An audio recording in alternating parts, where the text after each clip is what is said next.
Hola, ¿qué tal? Buenas noches tengan todos, amigos. Bienvenidos nuevamente a mis redes sociales. El año del cambio, Cuba entra en este 2025 al borde del colapso total. Al menos eso dice el think tank Cuba Siglo XXI, del cual Juan Antonio Blanco es su presidente. Juan Antonio, bienvenido. Siempre es un placer tener el análisis de ustedes aquí en este espacio. Muchas gracias, Mario. Para nosotros siempre es un placer compartir contigo este tiempo. Juan Antonio, vamos a ver este informe que ustedes acaban de publicar. Posibilidades y probabilidades. Cuba siglo XXI, aquí lo tienen, y dice el resumen de un desastre. El colapso del sistema de gobernanza cubano ya es evidente. En el 2024 el régimen enfrentó un agravamiento sin precedentes de la crisis multisistémica que lo afecta y mencionan el colapso económico, la crisis social, la pérdida de ingresos. Eh, Esto, yo estoy convencido de que muchos dirán, bueno, pero es que ya esto lo hemos escuchado antes. ¿Cuál es la diferencia? Mira, déjame hacer yo lo he dicho otras veces, pero nunca está de más volverlo a repetir. Claro, Hay una diferencia entre cuando nosotros decimos que el sistema de gobernanza, le podemos poner el apellido, pero el sistema ha colapsado y entonces la gente nos dice, pero no se ha caído el gobierno. Es que el gobierno es otra cosa. O sea, el gobierno es un elemento, un subsistema del sistema en su conjunto, pero el sistema, que es todo un entramado de ministerios, instituciones, normas, leyes, etcétera, eso ha colapsado. Y nosotros ofrecemos las cifras, las estadísticas y las noticias, las informaciones que dan evidencia de eso. Nosotros estamos viendo el colapso en progreso de este sistema desde hace un año y medio. Lo estamos, como dices tú, anunciando, previendo. Lo que pasa es que en el año 24 el nivel de la crisis fue de tal magnitud, el colapso de ese sistema, sobre todo con los apagones, que es lo más espectacular, que todo el mundo dijo, oh, esto ha colapsado. Bueno, nosotros llevamos 2 años diciendo que eso se está cayendo. Un día te cayó el techo en la cabeza y te diste cuenta. Bueno, de eso es lo que se trata. Ahora, eso es una cuestión y la otra separada es, bueno, señor, si se ha caído el sistema, ¿por qué no se cae el Estado? ¿Por qué no se cae el gobierno? ¿Por qué no se cae la élite de poder? Y entonces ahí entramos a valorar otros factores. Para que una cosa se caiga, Mario, no va, hay cosas que sí, que en determinados momentos se desmoronan por sí solas, pero generalmente esto es una interactuación entre actores sociales. Están los actores sociales que tienen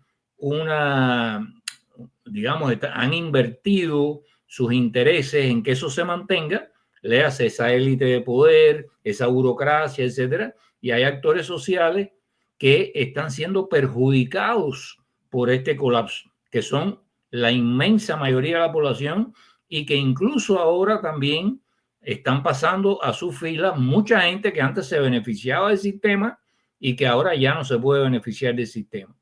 Entonces, lo que sí debe quedar claro, y eso es lo que tratamos de subrayar varias veces en el informe, es que hace falta que para que ese derrumbe final ocurra, que las personas no simplemente exploten y protesten, sino se movilicen, que es otra cosa diferente.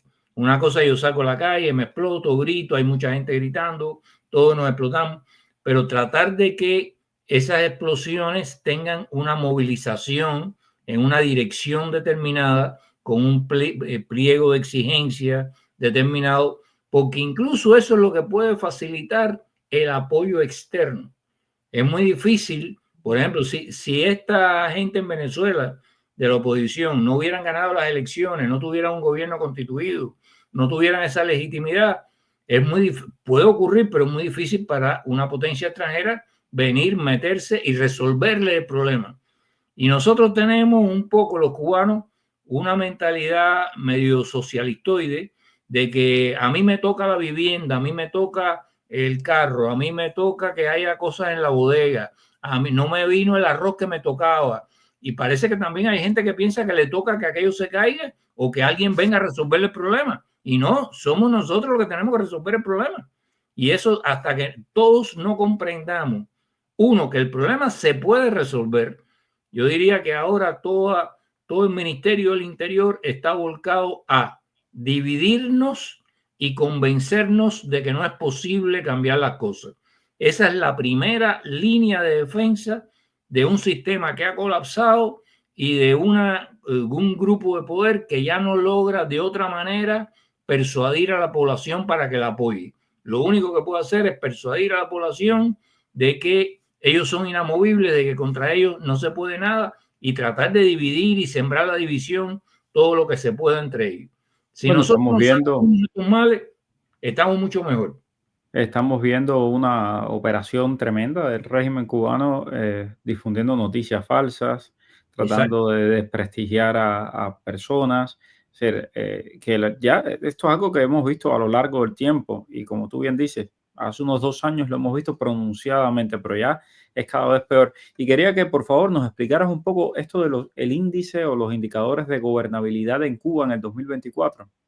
Mira, eso es otro concepto. O sea, explica el concepto de gobernanza, que es el sistema, ¿no? Que cuando hablamos de un sistema de gobernanza, hablamos de lo que es ese conjunto de leyes, instituciones, etcétera. Otra cosa es la gobernabilidad del sistema. La gobernabilidad del sistema es cuánta estabilidad ofrece ese conjunto de reglas, de instituciones, de políticas que están en curso. ¿Cuánta estabilidad le dan? Hay un índice internacional que mide el Banco Mundial y otras instituciones porque están interesados en saber cuánta estabilidad hay en un país para saber si pueden invertir en ese país, si no pueden invertir. Y entonces hemos cogido los principales índices internacionales que se usan normalmente para hacer esta valoración, que es, ok, ¿en qué estado está, por valga la redundancia, el Estado de Derecho? ¿Cuál es la calidad del Estado de Derecho? ¿Existe la capacidad de que la población, los distintos sectores controlen la gestión estatal? Y bueno, evidentemente no existe. No hay elecciones libres, hay un sistema de partido único, hay una represión contra las libertades básicas fundamentales de expresión, de organización, de protesta y demás. Otro índice que usan los organismos internacionales para medir la estabilidad de un sistema es la seguridad económica y social. ¿Qué capacidad tiene el Estado de responder a necesidades básicas de la población? ¿Puede proveer electricidad? ¿Puede proveer comida? ¿Puede proveer transporte? ¿Puede proveer una infraestructura que estén en constante desarrollo? Aquí también hacemos el análisis y vemos que está muy mala la situación. Cogemos el problema de la eficiencia estatal. En la eficiencia estatal se invierten recursos que no se ven después recompensados por los resultados de los recursos que se han invertido. Ahí de nuevo vemos que en el caso de Cuba la situación es terrible, es muy mala, es de una ineficiencia total. El problema de la corrupción.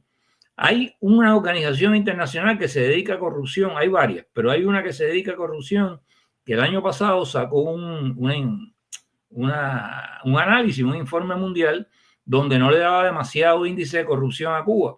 ¿Pero por qué? Porque están usando unos mecanismos de análisis muy estandarizados referidos al crimen común. Hay delincuentes, hay pandillas, hay carteles. El cartel principal de Cuba es AESA, es el que se está robando todo. Se ha robado el 75% ya de los recursos naturales, se ha robado 70.000 millones de dólares del sistema de salud pública. Entonces, corrupción, ¿cómo no? Tremenda corrupción y además enquistada en instituciones de poder. Y en torno a eso hay una corrupción que crece, lamentablemente, pero que es colateral y es menor, que es un tipo que tiene un cargo de segunda categoría en el poder popular o en el partido provincial y trata de buscar su propio beneficio, robando por aquí, haciendo negocios turbios por allá. Pero el gran grueso de lo que es la corrupción en Cuba está estructurado en el sistema mismo que se ha transformado, como hemos dicho muchas veces, en un estado mafioso. Varias veces nosotros hemos repetido hay países que tienen mafias. Digamos, México tiene mafias, Italia tiene mafias, pero hay mafias que tienen países. Y ese es el caso de Cuba, ese es el caso de Rusia, ese es el caso de otros países donde un grupito se ha apoderado de la riqueza del país y también se ha apoderado de las instituciones de poder estatal y de las instituciones. Y desde un lugar las maneja con la pantalla de un gobierno, etcétera, que es el que aparentemente da la cara cuando en realidad el poder está escondido detrás de ellos. Entonces, ese es el problema que nosotros tenemos. El otro día a mí alguien me preguntaba, bueno, y cuando se escribía sobre las cosas que hacía MC en Cuba, bueno, esa era una mafia que todavía no tenía un país, era una mafia en un país dirigida, por cierto, por Fidel Castro personalmente. Pero esa mafia todavía no se había apoderado del país. Ahora Gaesa es una mafia que ya tiene al país entero controlado a sus pies con Raúl Castro en el centro. Y que el gobierno responde a ellos. De hecho, hay que recordarle a todos los que nos están viendo que recientemente Miami Herald publicó un reportaje que con documentos filtrados de Gaesa, que daba cuenta de que tienen alrededor de 4.200 millones de dólares. No es 1 ni 2 pesos, señores. Una sola empresa, ese documento es de Almest, que es una de las empresas, una sola, tenía 4.200 millones de dólares en cuentas de banco. Entonces, cuando te pregunten, bueno, ¿y el dinero de Cuba dónde está? O toda esta gente que me han estado escribiendo, ay, qué malo, Trump nos puso en la lista de países terroristas y ahora vamos a estar peores. Señores, los militares tienen 4.200 millones de dólares solo en esa empresa y no han tocado ni un centavo ni para construir termoeléctricas, ni para arreglar los policlínicos y los hospitales, ni las escuelas, ni la comida. Entonces, ¿es la lista o son los militares y es Gaesa? Yo creo que es lo segundo. Hay algo aquí que no entiendo.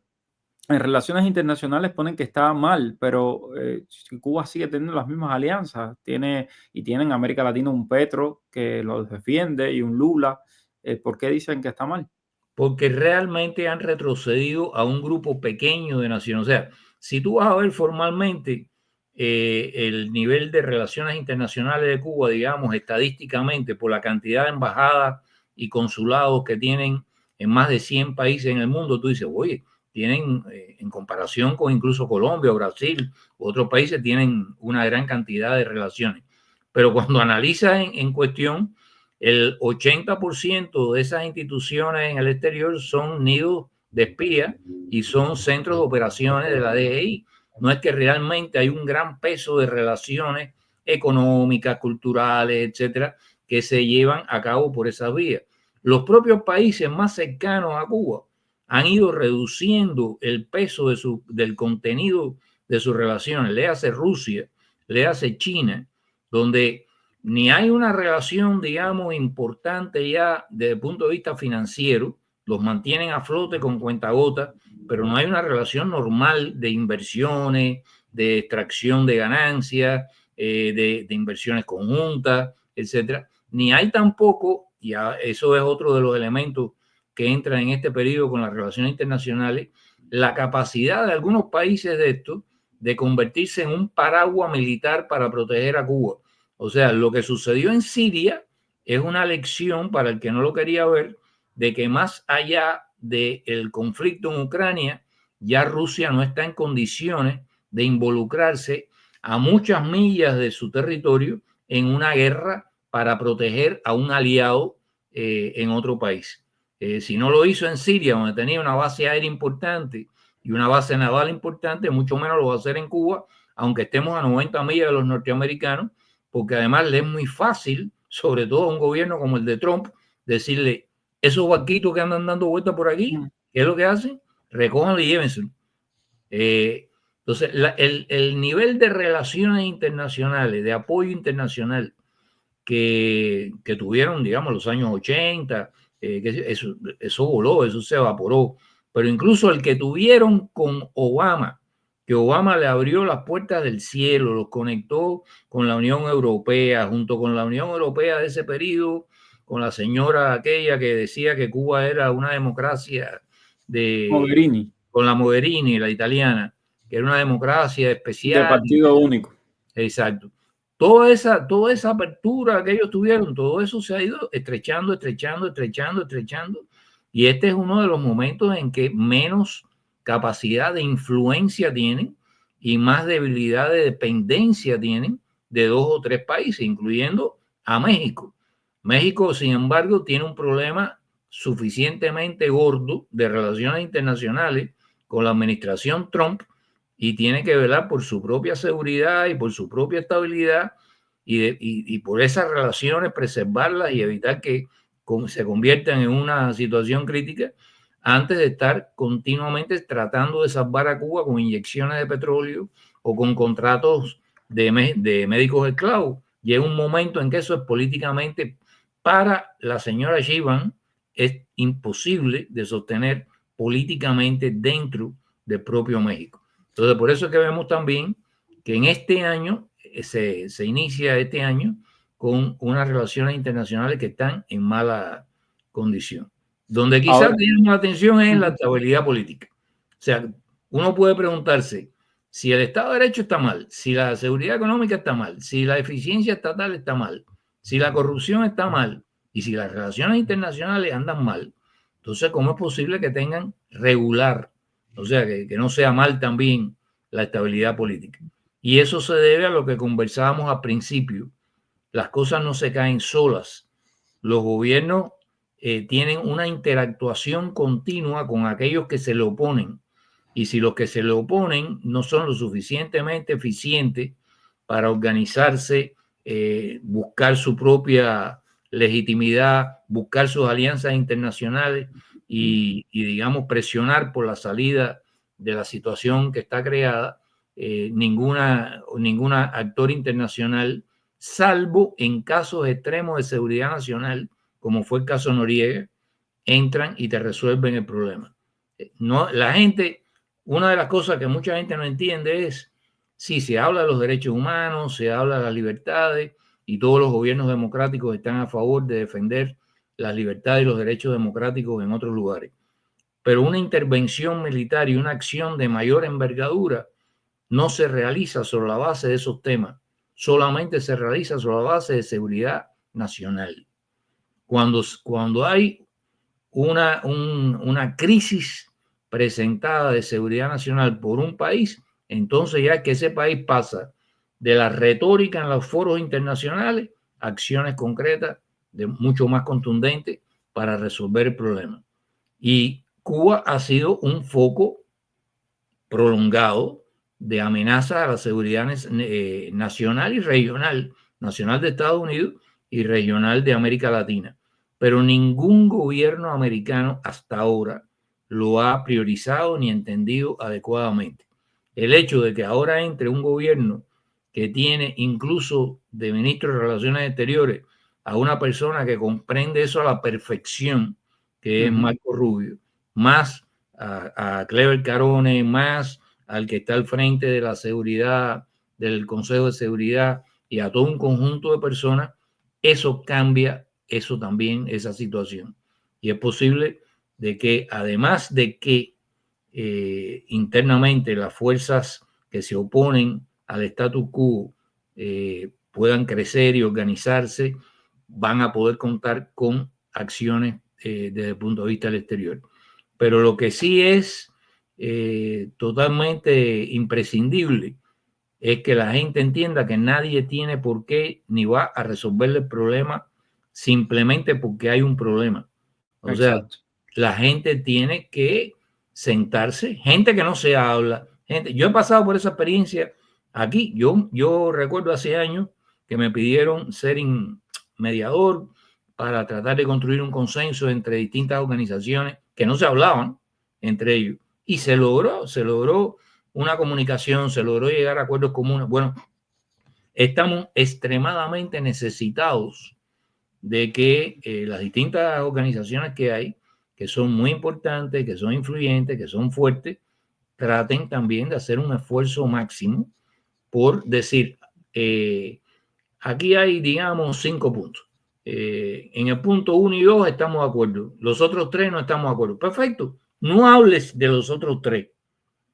No sigamos. Si quieres hablar, habla, por supuesto que es tu derecho. Pero vamos a concentrarnos entonces en hacer la unidad en torno a 2 puntos, a un punto. pero no podemos seguir prescindiendo de ella y actuando cada uno según su propia tribu y según sus propias predilecciones políticas, ideológicas y demás. Porque nos queda un minutico, lo Juan Antonio. afortunado de este momento es el gigantesco consenso en contra que se ha formado en contra de ese gobierno, similar al que hay en Venezuela.